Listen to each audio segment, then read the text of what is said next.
अगर आप भी चाहते हैं HD म्यूजिक वर्ल्ड के ऑडियो वीडियो सबसे पहले आप तक पहुंचे, तो सब्सक्राइब के लाल बटन को दबाएं और हाँ, बेल आइकन को दबाना ना भूलें। Presented by HD Music.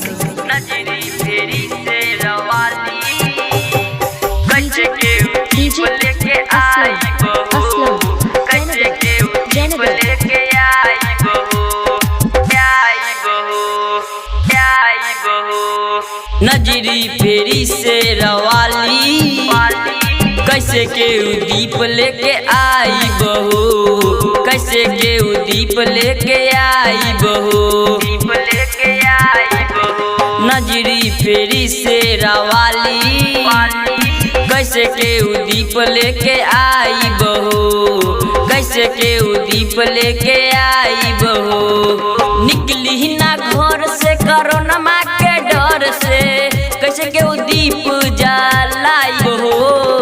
नजरी फेरी से रवाली कैसे के दीप लेके आई बहू, कैसे के दीप लेके आई बहू, कैसे के दीप लेके आई बहू, कैसे के दीप लेके आई बहू।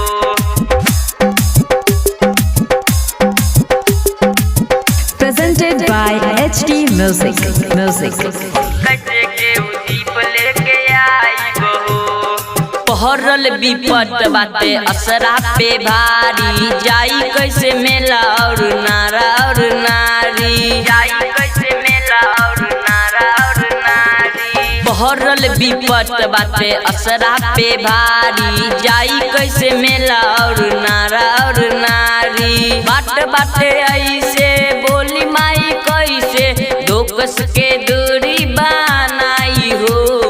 नजरी फेरी से रवाली कैसे के दीप लेके आई बहू, कैसे के दीप लेके आई बहू, कैसे के दीप लेके आई बहू, कैसे के दीप लेके आई बहू।